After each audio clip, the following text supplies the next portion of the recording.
Hello everyone, my name is Adrian Valdez. Today I'll be talking to you about Storybird, an app, and what are its functions. How can you assess? How can you make assignments? How can it be used in teaching and learning, and how can it be used as an assessment tool? How it can be integrated throughout the content and areas and writing such as science, technology, math, social studies. So I'm going to give you a few examples also of the Storybird. So go ahead and dive right in. Sorry, the music might be too loud here, but the birds. But I answered that in the PowerPoint itself. So, what is Storyboard and what are its special functions? The special functions of Storyboard is that the students can craft their own stories, choose a vast choose from a vast library of illustrations or upload their own. Again, they are able to upload their own, but they do have a large library of illustrations. They can add text, compose narratives, poems, or scripts alongside the visuals, and I'll show you that when I get to mine real quick, how you can add it at the very end. I typed it in. You can work with classes and stories, which encourage teamwork and communication. You can also publish, share, or finish story with a class or the world, right? Obviously, with permission. But so how can you make assignments and assessments, and how can this be used as a teaching tool? Storyboard offers flexible assignment creation. You can set specific prompts, age limitations, and collaboration options. Assessment through creativity. You can evaluate writing skills, content knowledge, and student understanding through their stories. Interactive feedback. Provide comments directly on students' work for targeted improvement. Some writing strategies, and I do have also the TEAKS examples for kindergarten students will use illustrations to communicate ideas and stories. Storyboard aligned with this TEAKS by allowing students to illustrate their own stories. Again, not only do you need to they need to write, they can also just illustrate it on their own or use the illustrations already available to them. For fourth grade, students will use precise vocabulary to describe their characters.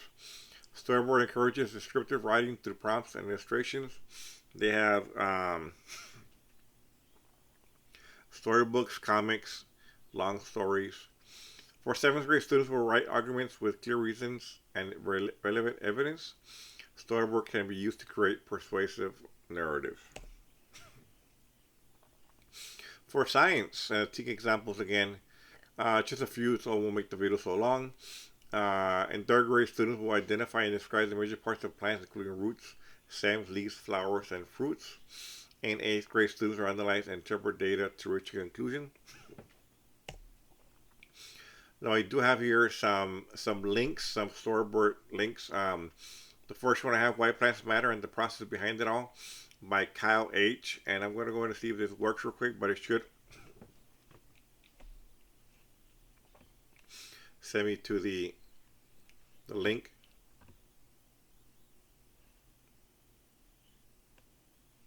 So here, Why Plants Matter and the Process Behind It All.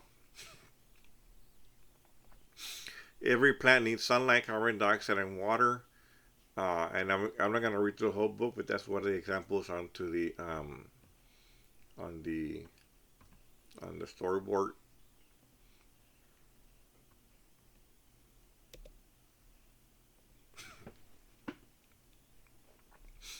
What Plants Need by Jenny, and obviously this is a student from our school here, and I'm not gonna go ahead and click on it because I might lose the video. But again, you do have I do have examples there. Technology examples: the second grade students will demonstrate an understanding of the basic functions of a computer,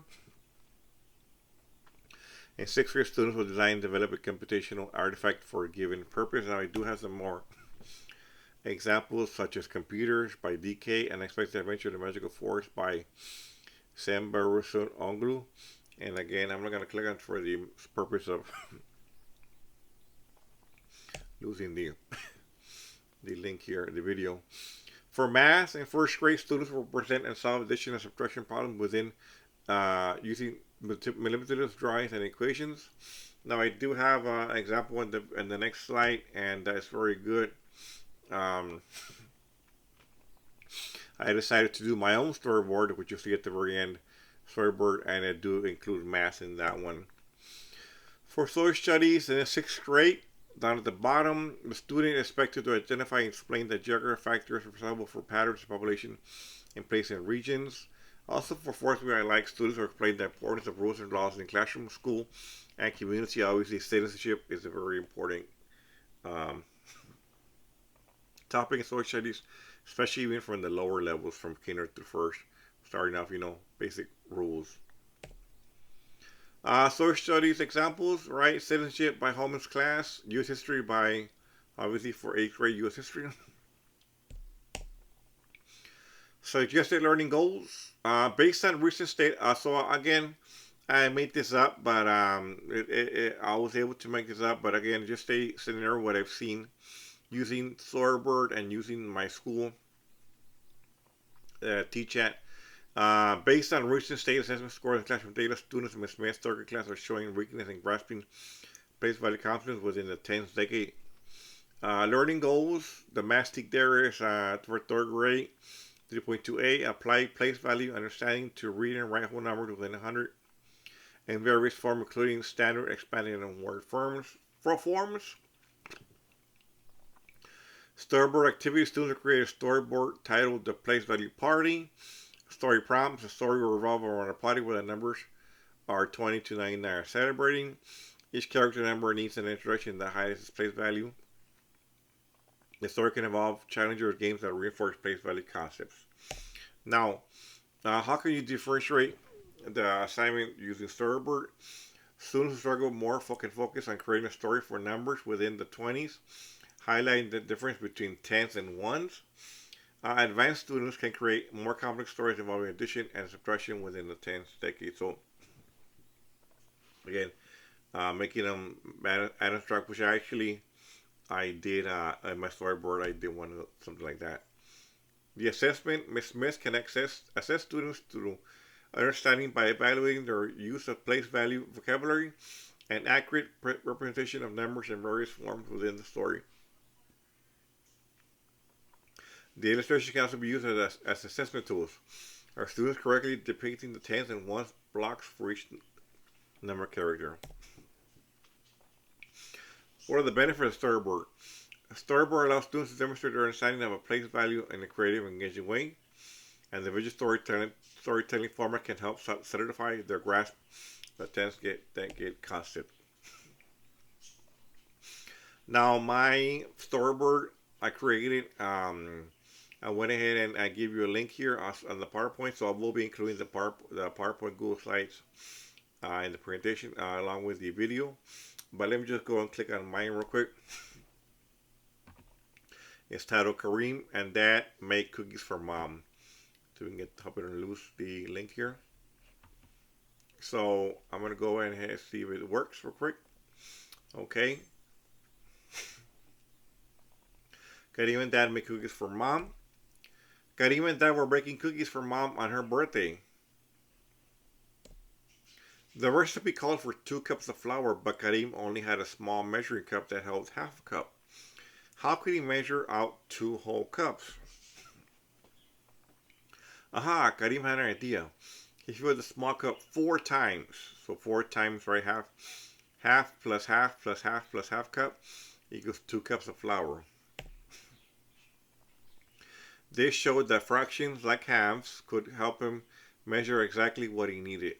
Just like cutting a cake into slices, fractions help us divide things into equal parts. The bigger the fraction, the bigger the slice. The smaller the fraction, the smaller the slice. With 2 cups of flour and a fraction of sprinkles, Kareem's cookies were ready to bake. He knew his mom would love his delicious lesson about fractions. And that is my end of my slideshow there.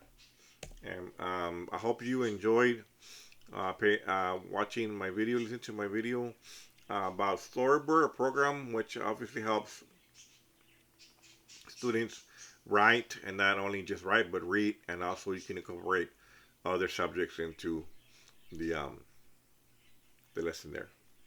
Thank you.